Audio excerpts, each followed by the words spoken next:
People who asked for a pencil every single day in school. How is life going for you? I used to be a medical secretary in an office full of medical secretaries. The doctors we supported would be in and out all day. My desk was the closest to the file cabinets on top of which they'd sign things they needed to sign or whatever. I was going through a couple boxes of pens a week, keeping my pen cup stocked, because if I didn't, I would never have a pen. One day, a drug rep left really nice refillable pens in gift boxes on each of the secretaries' desks. I loved that pen. It had a nice weight, fit my hand perfectly, wrote smoothly, not too thick, not too scratchy, perfect. I put it in my desk drawer when I went to lunch so nobody would take it. When I got back, I saw that my pen cup was empty, and with a sinking sensation, I opened my desk drawer and of course, my pen was gone. That night I went to the store and bought my own pens to put in my pen cup, and they were fucking purple. Never lost another one. I only had it for a few brief hours, but 20 years later, I still miss my Remicade pen. It's been several years since high school, so I'd mostly forgotten about it until this post. We actually have a couple random things we do. One day grade 12 we were walking from the school to his house and in a park we saw a broken telescope. I naturally picked it up and brought it back to his house where I left it. A week later it shows up on my doorstep with an envelope. He used some really fancy old Timmy language that basically said, "Please accept this humble gift." So we started exchanging it back and forth every so often, leaving a note. We even agreed in our letters never to talk about the telescope in front of each other. We also use pen names for it. One day he actually gave it to me all wrapped up for a celebration for me and said, "Please give this to." Everyone else was very confused and asked what was in it, but neither of us broke. It's been a while since we'd exchanged it.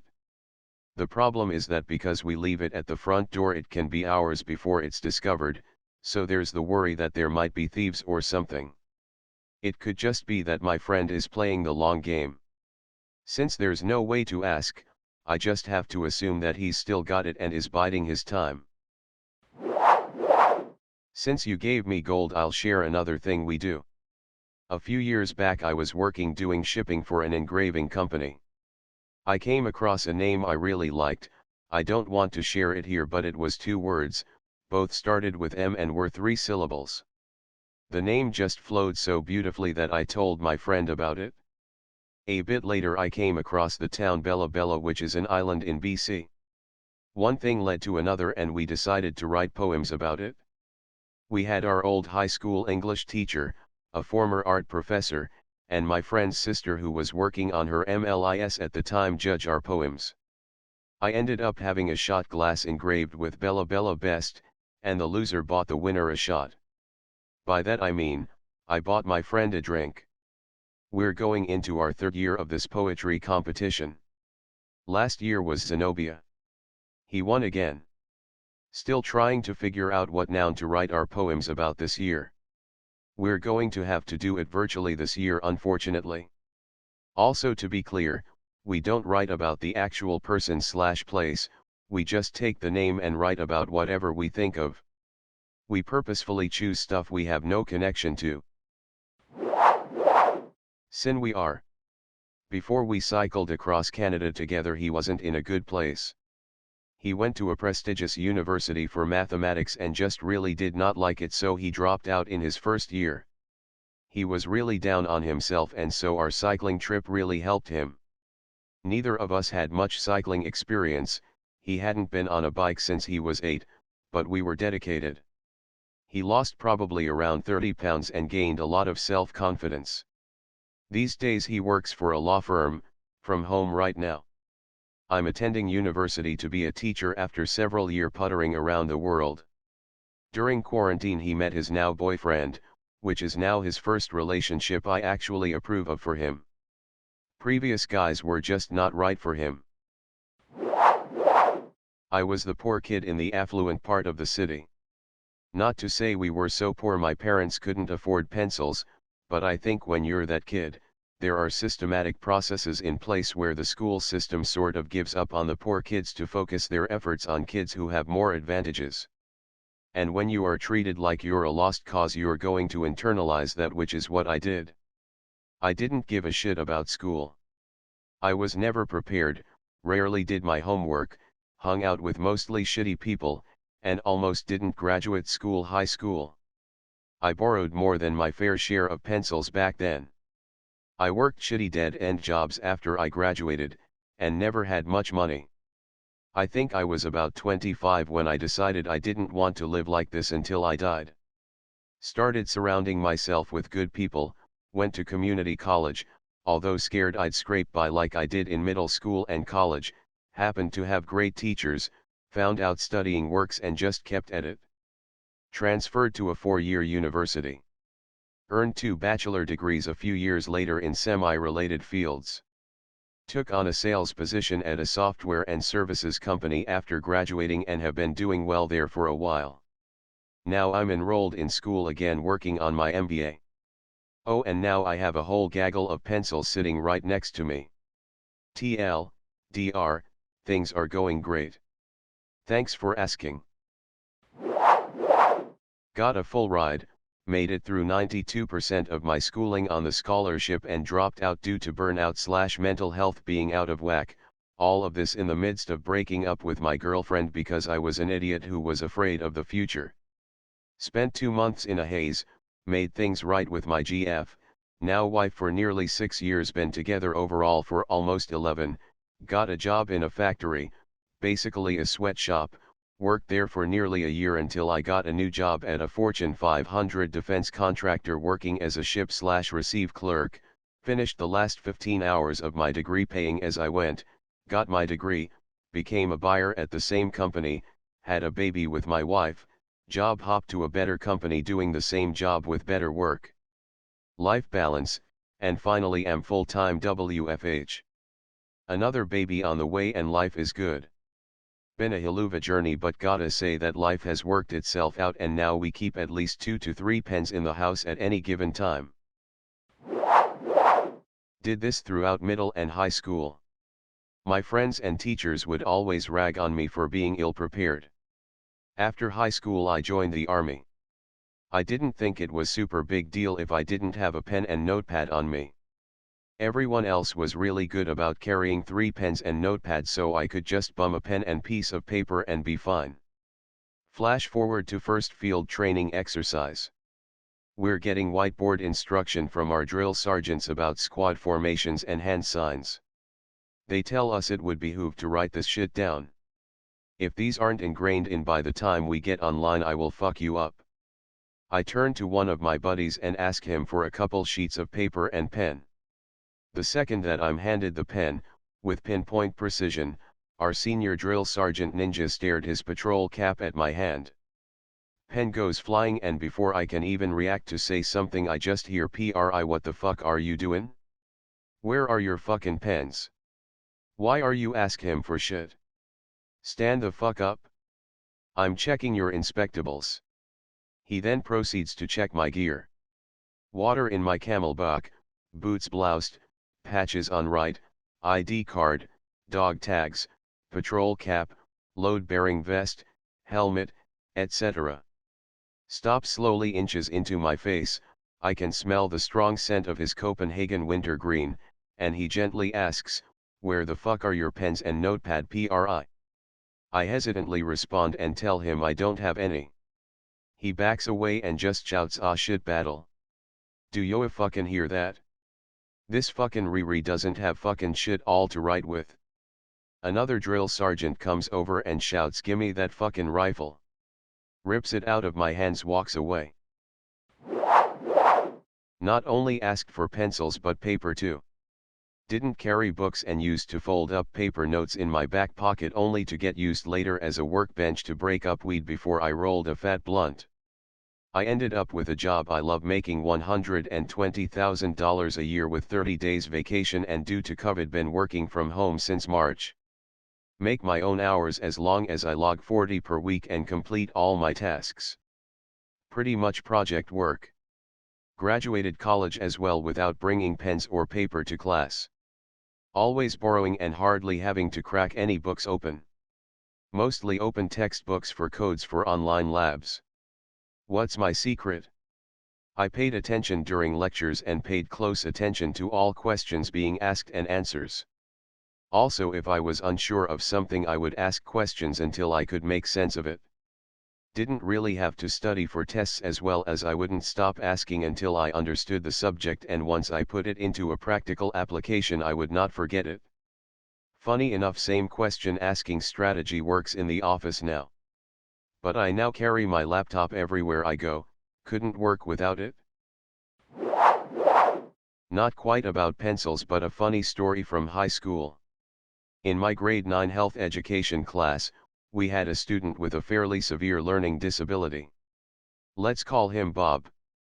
Bob was silent for the first few months of class.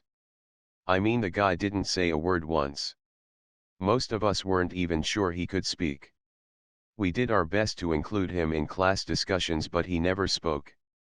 After a couple weeks, we got used to it. Then one glorious autumn day, the class is learning about female anatomy. Cue silent Bob making his grand oratorical entrance to the class. He sees a pair of female breasts in the textbook, stands up in front of the entire class and absolutely bellows the following: "Hooray for boobies." For the first second or two, the entire class was stunned into silence. And then the teacher cracked a massive grin, and the entire class was drowning in raucous laughter for the ensuing 5 to 6 minutes. We all got a kick out of it, but this moment changed Bob. It's like he came out of his shell and became the most talkative person in the class. Silent Bob was no longer silent, and the dude was a legend for the rest of high school. Became one of the most popular kids in school. All because of his respect/admiration for boobs. What a hero. I'm a teacher now, and I never discipline or shame a student for not having supplies. I remember failing a reading class in 6th grade, not because I couldn't read, but because I didn't have paper or pencils most days. I was not very organized, but I was smart, so the teachers didn't think I needed to be tested for AD/ADHD.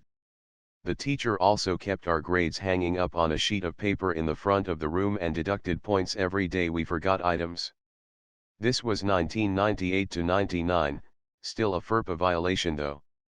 Do you know how embarrassing it is to see a deduction, -5, for being 20 seconds late? -5, for missing a pencil or paper. -20, for forgetting your book in your locker? I never endured this much unnecessary stress before in my life.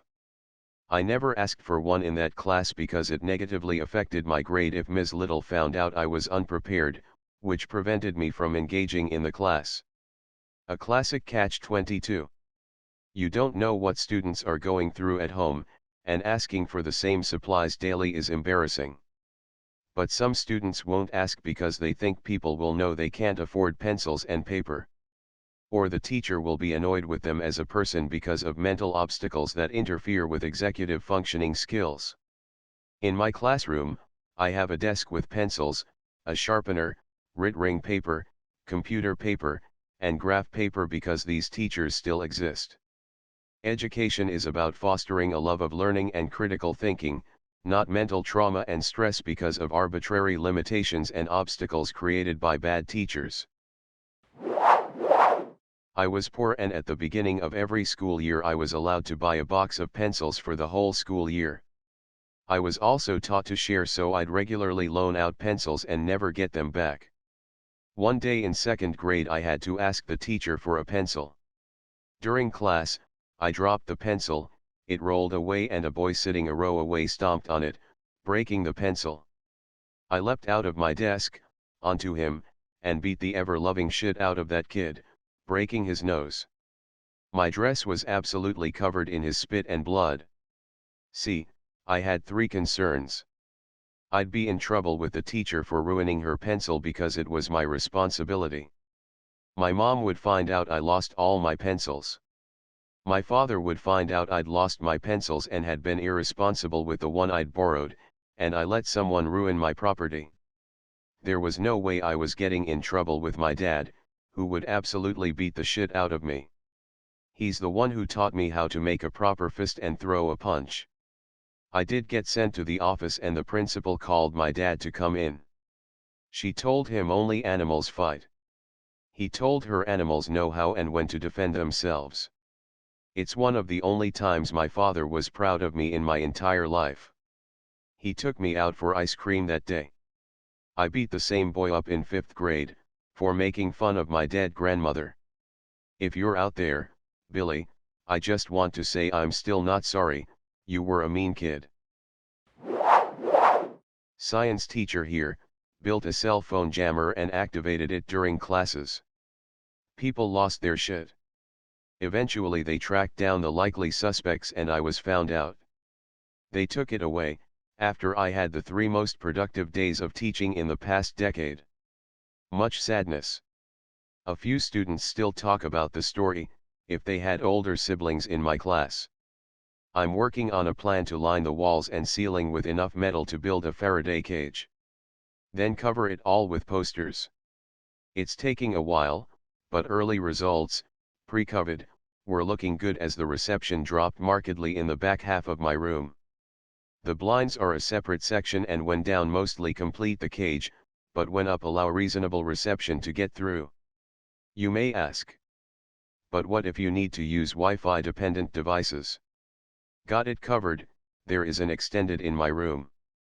Wired to a power switch. Behind my desk. You have to work for what you want in life.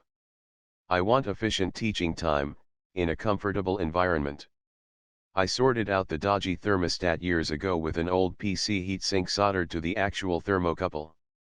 It all sits inside a nicely painted box. My principal even remarked last year that it always is nice temperature in my room. Just lucky, I guess. Wrong. Make your own luck. Better than it was back then.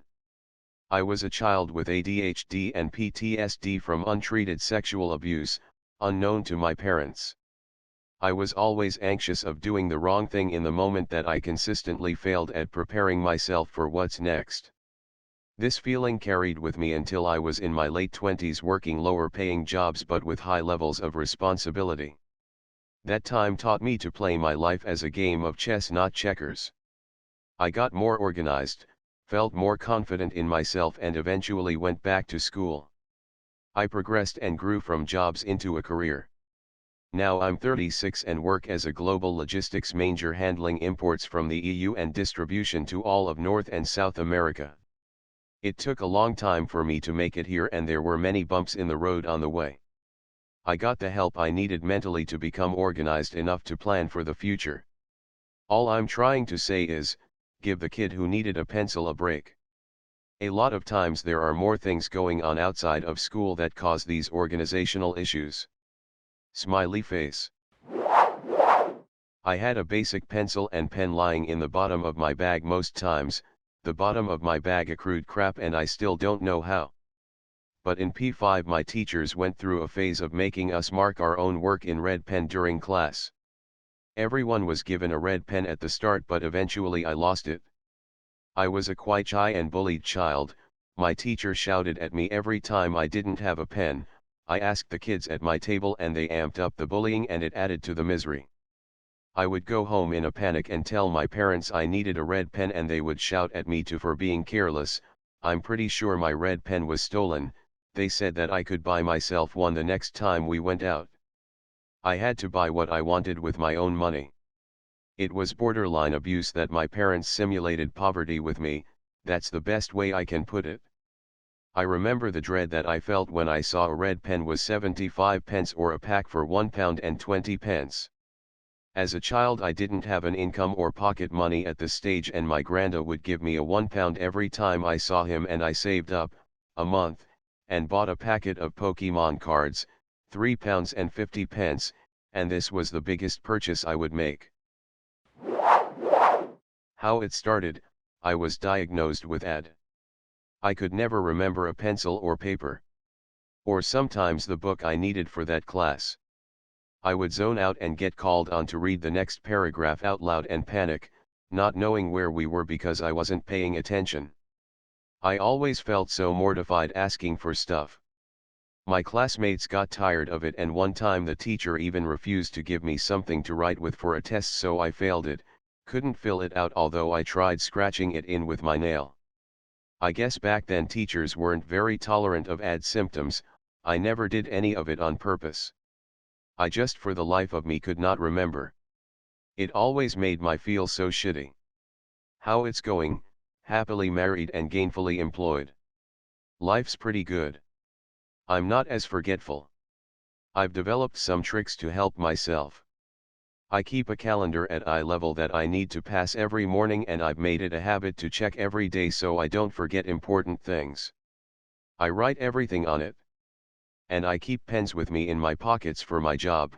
When I change to new pants, immediately transfer them before wearing. Little things like making new habits are what help.